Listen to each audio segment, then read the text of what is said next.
warahmatullahi wabarakatuh.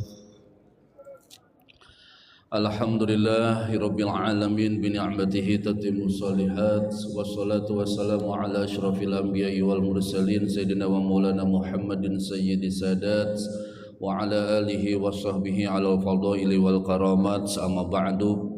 Rabbi shrah li sadri wa yassir li amri wahlul 'uqdatam min lisani yafqahu qawli wahdi qalbi bihaqqi sayyidina Muhammad. Allahumma arinal haqqa haqqan warzuqna ittiba'ah wa arinal batila batilan warzuqna ijtinabah. Alim ulama, asatidah, sepuh dan sepuh, para orang tua tokoh masyarakat, mudah-mudahan Allah memberikan sehat walafiat. Wabillahi khusus pengurus Masjid DKM Masjid Ar-Rahmah Jasa Marga Pusat, mudah-mudahan para tuan imam, para muadzin, para marbot, Allah karuniakan sehat walafiat dalam menunaikan amanah-amanahnya. Dan insyaallah baginda Rasulullah yang menjamin innama umarul masajid fahuwa ahlullah, sesungguhnya orang yang memakmurkan masjid adalah keluarga Allah subhanahu wa ta'ala. Maknanya Allah jamin kehidupannya bahagia dunia dan akhirat. Amin ya rabbal alamin. Termasuk seluruhnya yang hadir di tempat yang mulia ini, termasuk orang yang memakmurkan masjid. Maka mudah-mudahan sholat kita, ibadah kita berefek pada diri, pada keluarga, pada tempat kerja, dan juga putra putri kita mudah-mudahan solih dan solihat. Mudah-mudahan semuanya kaya raya, bisa haji, bisa umroh. Amin. Kayaknya amin yang kesemangat pisan. Mudah-mudahan juga yang paling indah adalah wafat husnul khotimah. Amin ya rabbal alamin. Waktu saya dikasih 2 jam, jadi saya harus cepat. Perabat rahmat mulia, bahagia dan celaka adalah sebuah mimpi bagi kita semua. Bukan mimpi, tapi harus dicita-citakan. Mudah-mudahan kata Imam Ghazali, bukan hanya bahagia di akhirat, tetapi harus bahagia dunia dan akhirat. Yang paling celaka adalah udah belangsak di akhirat, sengsara juga di dunia. Nah itu naudzubillah. Masih mending sengsara di akhirat tapi bahagia, sengsara di dunia tapi bahagia di akhirat. Yang paling parah yaitu ya Allah, di dunia megah, di dunia luar biasa, tapi di akhirat sengsara juga, celaka juga. Hal yang paling parah udah di dunia susah, belangsak, sengsara, di akhirat tambah juga sengsara. Naudzubillah. Maka tanda celaka kata baginda Rasulullah sallallahu alaihi wasallam, saya nukil dari sebuah kitab karangan Syekh Nawawi Al-Bantani, kitab yang sangat terkenal, yaitu Nasaihul Ibad. Alamatus syaqawah arba'atun, tanda-tandanya celaka itu ada 4. Yang pertama, nisyanud dunubil madiyah, melupakan dosa-dosa yang pernah dilakukan. Seorang psikiater, seorang psikolog ketika mendapatkan pasien, kliennya, sudahlah ayah, sudahlah bunda, yang lalu biar berlalu, kemudian jalani hidup yang baru. Semua manusia juga punya salah. Nadanya indah, nadanya begitu sangat memukau. Tetapi di dalam Islam, melupakan dosa dan kesalahan itu sebuah tanda kecelakaan. Dan disambung, wahia indallahi ta'ala mahfudatun, sementara salah, dosa dan khilaf itu dicatat oleh Allah rapih, dicatat oleh Allah detail. Kapan dilakukannya itu dosa, di mana dilakukannya itu maksiat, jam berapa, timingnya, harinya, jamnya, detiknya, bulannya, lengkap. Kalau sekarang di sini ada jejak digital, wah, ada rekam jejak, itu semuanya dicatat. Kiramang katibin, manusia dicatat. Bapak sekarang duduknya di sini dicatat oleh malaikat. Duduknya di bawah ya beda kalau sambil ngedengerin. Duduknya di tempat ngopi beda dengan di masjid. Catatannya Masya Allah lebih besar daripada sholat subuh, lebih besar daripada sholat tahajud 1000 rakaat. Duduk di majelis taklim, niatnya nawaitu ta'aluma wa ta'lim, niatnya ta'lim. Walaupun duduk di masjid tapi niatnya bismika Allahumma ahya wa bismika.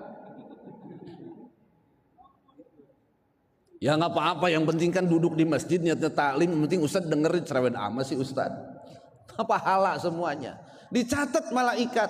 Dan yang paling parah tandanya, sementara dosa dilupakan, amal soleh kadang-kadang diungkit-ungkit. Siapa yang bangun jalan nih, dari mulai jalan raya Bogor sampai Cawang, ya jasa marga dong. Kalau bukan saya nggak bakalan beres tuh masjid. Kalau bukan saya nggak bakalan beres tuh pesantren. Bukan saya, bukan saya. Sudah amal salah dilupakan. Kalaupun toh ada amal kebaikan diungkit-ungkit. Padahal belum tentu ibadah kita diterima oleh Allah. Belum tentu salat kita diterima oleh Allah. Belum tentu Ustadz ceramah Ustadz Asep ini diterima oleh Allah. Tidak ada ukuran puasa kita sebulan lamanya diterima oleh Allah. Haji dan umroh meninggalkan keluarga, uang begitu banyak, lamanya reguler 40 hari. Masya Allah, tapi belum tentu diterima. Bukan hanya haji mabrur, tapi bisa jadi haji mabur. Karena ukuran itu kita tidak punya. Standar bisa diterima oleh Allah kita juga tidak tahu. Makanya lebih baik kita diam dan mohon kepada Allah, mudah-mudahan amalan pada siang hari ini diterima oleh Allah Subhanahu wa taala. Yang kedua, nanti mudah-mudahan kita bahas satu-satu. Wala yadri akubilat amrudat. Belum tentu ibadah kita yang sudah dilakukan itu diterima semuanya. Kemudian yang kedua, wadzikrul hasanatil madiyah. Punya amalan bagus tapi diomong-omongin. Dulu tahu enggak saya, dulu itu orang lain sedang pada tidur jam 3 pagi, saya liatin di WA grup enggak ada yang nyaut pisan, saya sudah 1000 rakaat tahajud, diomong-omong. Kemudian juga kata baginda Rasulullah, wa nadarahu ila man huwa duna fid din. Yaqulullahu aradtuhu walam yuridni pataraktuhu. Sementara masalah dunia dia ngelihatnya ke atas. Wah, dia mah kaya. Ya Allah, itu mobilnya mewah, rumahnya megah, luas sawah dan tanah, kontrakan di mana-mana. Dia itu nih orang mulia mah. Sementara aduh ya Allah Ustaz, udah sarungnya biasa-biasa saja, bajunya ya biasa saja. Nah, apaan Ustaz, enggak ada harganya pisan. Para bapak, kalau standarisasinya mohon maaf status sosial, jabatan, uang, dia mohon maaf ukurannya ke situ. Sementara ya Allah, kok Allah ngasihnya begini, dia makan naik jabatan, dia makan naik gaji, bonusnya terus-terusan. Sementara saya Allah yang di bawah, dia kurang syukur. Maka kalau sudah kurang syukur, alamat tanda celaka. Nah, ya Allah, alhamdulillah saya dikasih ini terbaik dari Allah. Biarin harga bensin naik ya, tapi Ustadz ceramah jangan dibatalin, jangan tentang WFH akhirnya dibatalin, Ustadznya diem aja. Bukan di sini, bukan di sono. Kemarin sama Pak Erpan diundang, alhamdulillah, terus di sono diundang lagi, alhamdulillah. Repot itu kadang-kadang kalau Ustadz Suhara itu kalau udah Ustadz undangannya itu bentrok, jamnya sama, harinya sama, repot itu. Repot ngatur waktunya. Yang paling repot lagi, Ustadz jangankan yang undang, ditanya juga nggak ada yang nanya. Aduh ya Allah, sakitnya kan di sini itu. Para bapak yang dimuliakan Allah Subhanahu wa ta'ala. Kemudian kalau masalah agama liatin yang bawah. Alah, saya mah tadi udah sholat berjamaah, sudah duha 12 rakaat, kemudian tahiyatul masjid, sholat syukur wudu. Dia qobliyah juga kayaknya enggak tuh, ba'diyah juga kayaknya enggak, lamcing. Padahal nggak tahu dia punya tugas besar untuk membereskan Jaksa Marga Pusat ini. Bagaimana tanggung jawabnya besar di kantor. Masya Allah. Kan ibadah dari mana saja. Tapi kalau sudah memandang mohon maaf dia yang paling mulia, itu bahaya Pak. Nah, saya akan bicara terkait fikih ini. Mudah-mudahan bisa dimanfaatkan waktu yang begitu sangat singkat ini. Para bapak, ibadah banyak ditinggalkan. Ibadah ada dua, ada ibadah mahdoh, ada ibadah goir mahdoh. Ibadah mahdoh diantaranya adalah sholat, kedua puasa, ketiga zakat, keempat haji. Kalau pernah bapak meninggalkan sholat, kalau bapak pernah meninggalkan sholat dari akil balig, itu menurut madhab imam yang 4, taruhlah madhab imam Syafi'i, itu harus diganti. Bahkan menurut ulama Syafi'iyah, kita harus memberikan wasiat kepada ahli waris, baik istri ataupun suami atau anak. Bapak pernah meninggalkan sholat selama beberapa hari, selama berapa bulan, selama berapa tahun, anak harus tahu, istri harus tahu, suami harus tahu. Kenapa? Nanti itu sholat harus dibayar, puasa itu harus dibayar, zakat itu harus dibayar, haji itu harus dibayar. Contoh sholat, Akil balignya para bapak laki-laki dari usia berapa? Menurut madhab fikih itu adalah 15 tahun atau ditandai dengan mimpi. Mimpi apa? Bukan mimpi basah. Mimpi basah kan banyak itu konotasinya. Apakah dia gejebur? Apa bagaimana? Pokoknya keluar sesuatu hal ketika mimpi, maka tandanya itu adalah balig. Kalau sudah balig, dia mukallaf, dia wajib sholat. Dulu SMP sudah balig, pernah meninggalkan sholat, ayo ngaku pernah meninggalkan sholat. Sama, saya juga pernah meninggalkan sholat. Maka sholat itu harus dibayar. Terus Ustaz, bagaimana cara bayarnya? Cara bayarnya nih, cara saya bayarnya nih. Ini karena ngaji harus tahu ini. Cara bayarnya satu, harus diqadha. Habis sholat duhur tadi, ya Allah dulu saya pernah meninggalkan sholat ya sedikit, cuma 2 tahun nggak pernah sholat duhur. Maka habis sholat duhur, sholat lagi 4 rakaat. Kalau pakai usoli pada duhri 4 rakaatin mustaqbilal kiblati qadaan lillahi ta'ala. Bahkan mohon maaf, ketika mau meninggal harus wasiat. Neng sayang anakku, abah pernah meninggalkan sholat. Dulu ketika di rumah sakit 1 bulan, dibagi oleh anaknya ada 5. Maka anak yang pertama, kamu sholat subuh ya sayang. Anak yang kedua, kamu sholat duhur sayang. Alhamdulillah kalau anaknya ngerti.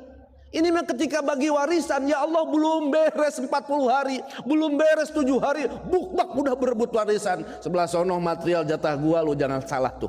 Sang sebelah sono itu kontrakan yang 4 pintu kan, 1 pintunya 1,5 juta jatah gua, kata anak yang kedua. Sono tanah yang ada di Jonggol itu jatah gua, belum beres 7 hari, bukbak berebut warisan. Adik dengan kakak berantem. Bukan itu memang warisan haknya anak-anak, tapi harus dipikirkan. Ibu pernah meninggalkan sholat berapa lama? Puasa pernah ditinggalkan oleh ibu ketika sakit berapa lama? Dulu pernah nisob haul, pernah nisob punya uang tahun 2000, punya uang dikit cuma 150 juta. Dia harusnya berangkat haji, tapi sekarang sudah nggak berangkat, maka dia punya hutang haji. Halo, kira-kira kalau saya mohon maaf punya hutang ke bapak dikit cuma 1 miliar, perlu dibayar enggak?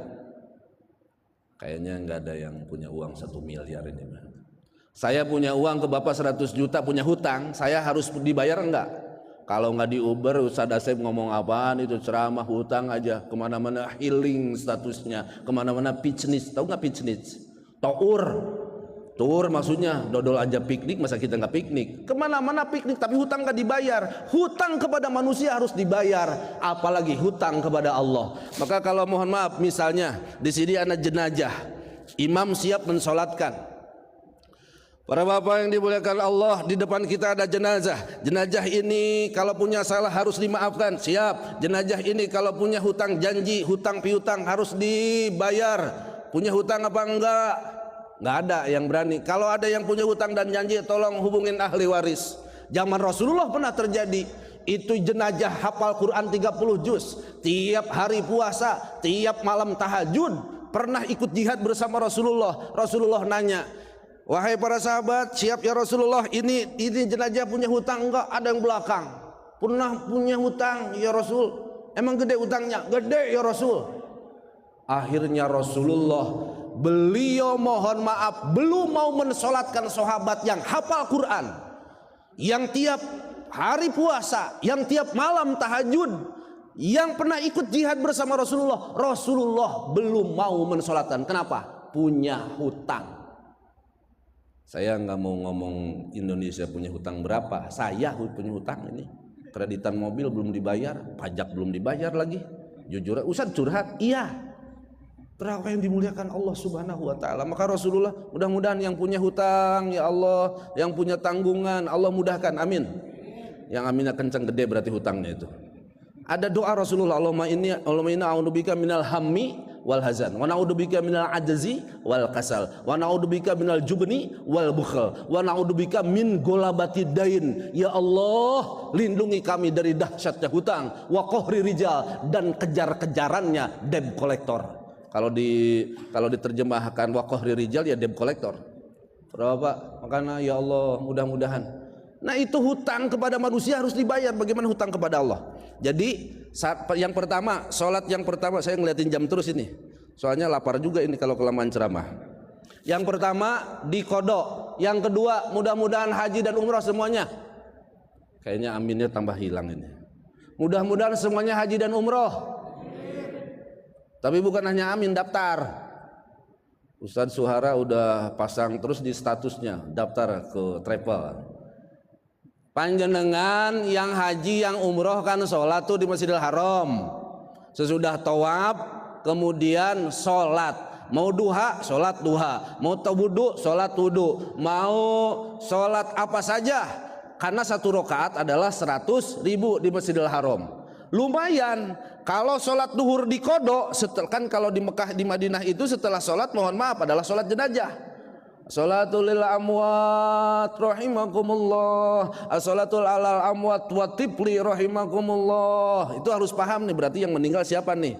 Jangan sampai Allah maghfirlaha aja.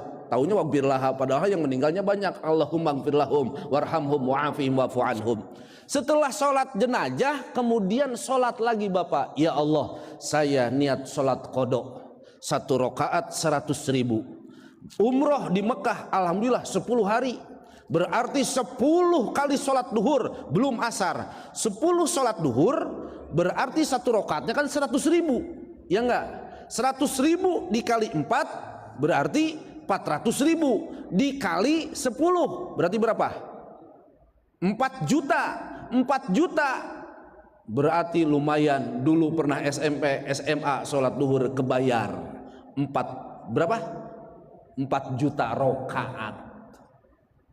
Caranya tuh, makanya saya memang kalau ngasih manasik haji ataupun umroh, hal ini mesti saya bahas. Kenapa? Ini privilege, ini keistimewaan Bapak yang haji dan umroh bisa mengqadha sholat. Bukan hanya tidur di hotel, makanya enak. Tapi pikirkan sholat kita yang dulu. Sebab kalau tidak dipikirkan, takut kita tanda celaka. Ya Allah, bukankah semuanya akan diaudit?